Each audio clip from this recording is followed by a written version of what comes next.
सो hi everyone, अगर आपने इस वीडियो पे क्लिक किया है तो आई होप आप नीट 2025 एस्पायरेंट होंगे एंड आपको नीट 2025 का एग्जामिनेशन देना होगा। इस वीडियो के थंबनेल पर जैसे कि मैंने लिखा है कि समथिंग इज़ देयर जिसने मेरी एमबीबीएस सीट को बचाया है, वो मैं आपके साथ शेयर करूँगा। That is regarding OMR sheet filling. तो जब आपका नीट एग्जामिनेशन होगा और उस दिन आपको एक शीट दिया जाएगा, दैट्स कॉल्ड ओएमआर शीट, और जिस पे आपको अपने क्रेडेंशियल्स भरने होंगे, यानी अपना डाटा देना होगा, इनपुट देना होगा, लाइक आपका नेम क्या है, आपका रोल नंबर क्या है, आपकी जो रजिस्ट्रेशन आईडी है वो क्या है, या कुछ और भी उसमें एडिशनल होगा वो आपको लिखना होगा। और in addition to bubbling your options. So सबसे इंपॉर्टेंट फर्स्ट स्टेप इज़ कि आपको जो क्रेडेंशियल्स हैं, इनपुट उसमें देना है, that needs to be filled very very carefully. क्योंकि अगर वही गलत हो गया, फिर अगर आप सारा जो पेपर है वो 180 आउट ऑफ 180 करेक्ट करोगे, तब भी आपको उसमें से कुछ फ़ायदा नहीं मिलेगा, बिकॉज़ आपने जो क्रेडेंशियल्स एंड डाटा दिया है दैट वाज़ इनकरेक्ट, और आपका सब कुछ चीज़ें जो है ना वो इनवैलिड चली जाएँगी। सो सबसे इम्पोर्टेंट है कि पहले आप अपना डाटा केयरफुली दोगे, इंस्टेड थिंकिंग मेरे कितने क्वेश्चन्स करेक्ट होंगे, मेरा कितना स्कोर आ जाएगा, मेरी सिलेक्शन हो जाएगी कि नहीं हो जाएगी।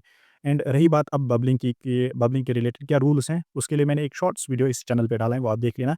विदिन 30 या 40 सेकंड्स में आपको कवर हो जाएगा कि करेक्ट बबलिंग आप कैसे कर सकते हो and what are the incorrect ways. इस वीडियो में मैं बताऊँगा कि आपकी स्ट्रैटेजी क्या होनी चाहिए, जिसकी वजह से आपका जो है ना ओएमआर शीट अच्छे से फिल हो जाए, ईज़ीएस्ट वे में फिल हो जाए, एरर लेस रहे, मिस्टेक्स जिसमें ना हो, और आपका कुछ ना कुछ टाइम बच जाए। देयर आर मल्टीपल वेज़, बहुत सारे आपको डिफरेंट वेज़ सजेस्ट करेंगे, लाइक आप पहले बायोलॉजी सेक्शन करो फिर फिल करो, केमिस्ट्री सेक्शन अटेम्प्ट करो फिर फिल करो, ऐसे। या कोई बोलेगा कि सारा पेपर पहले अटेम्प्ट करो जितना आएगा फिर फिल करो, कोई बोलेगा क्वेश्चन वाइज़ एक क्वेश्चन अटेम्प्ट करो फिर फिल करो। बट आई थिंक इन सब में जो है ना आपका टाइम थोड़ा बहुत एक्स्ट्रा चला जाएगा, एक तो वो पॉइंट है। और दूसरा यहाँ पर आपको क्या है कि मिस्टेक कमिट करने की चांसेस जो है ना वो ज़्यादा रहते हैं। सो मैंने अपनी नीट के टाइम पे कैसे ओएमआर शीट को फिल किया था, और जिसकी वजह से realistically 8 minutes almost I can say save हो गए थे। And you know that 8 minutes means according to the NEET criteria 8 minutes means 8 questions. तो अगर आउट ऑफ दोज़ 8 क्वेश्चंस 4, 5 और 3 क्वेश्चंस ही मान लेते हैं करेक्ट हुए हैं उस time, that may have played a big role in making it possible कि मैं एक एमबीबीएस सीट का हकदार हो गया हूँ। तो व्हाट वाज़ दैट स्ट्रैटेजी जो मैंने यूज़ की थी उस टाइम? दैट वाज़ कि मैंने दिमाग में रखा था कि 5 टू 8 क्वेश्चंस का जो ना कॉलम रखा था। मतलब आई विल कोई भी सेक्शन उठाओ 5 टू 8 क्वेश्चंस अटेम्प्ट करूँगा, फिर जाकर मैं ओएमआर फिलिंग या ओएमआर बबलिंग करूँगा।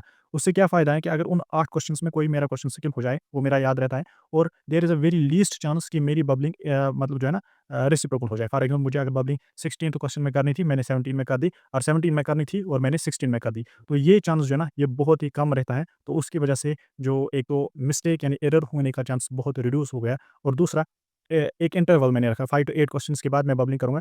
उसमें एक टाइम सेविंग फैक्टर आ गया, तो उसकी वजह से एंड पे मुझे 5 टू 8 मिनट्स जो है ना वो अपने पॉकेट में आ गए, अपने फ़ेवर में आ गए। So before you adopt this technique I will also suggest one thing, कि अगर आपने अभी तक मॉक टेस्ट दिए हैं, आपने ट्राई की होगी कि मेरी ओएमआर फिलिंग में कौन-सा तरीका सही है और कौन-सा तरीका ईज़ी है और कौन-सा तरीका बहुत जल्दी आपको ओएमआर फिल करके देता है एररलेस। तो अगर आपका कोई ऐसा मेथड या टेक्निक अभी तक सेट बैठी है, उसके साथ सैटिस्फाइड हो, आपको लगता है ये इनफ है आपके लिए और ये अच्छे से आपके लिए काम कर रहा है, देन गो विद दैट, क्योंकि आप एक चीज़ के लिए एडजस्ट हो चुके हो। बट अगर आप इसमें अभी कन्फ्यूज़ हो, तो मेरी तरफ से आई कैन सजेस्ट कि आप 5 क्वेश्चन्स का इंटरवल रखो। 5 क्वेश्चन्स अटेम्प्ट करो, उसमें 3 आ गए, 4 आ गए, 5 के 5 अगर आ गए आपको, तो 5 के 5 आप बबल करोगे। 3 आ गए, 3 बबल करोगे, 2 आपको याद रखें इस इंटरवल में मुझे 2 क्वेश्चन्स और अटेम्प्ट करने हैं in the next round.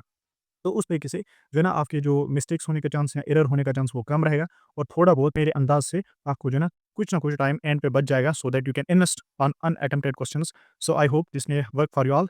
So thank you for watching this video. Make sure to like and subscribe my channel for next upcoming videos.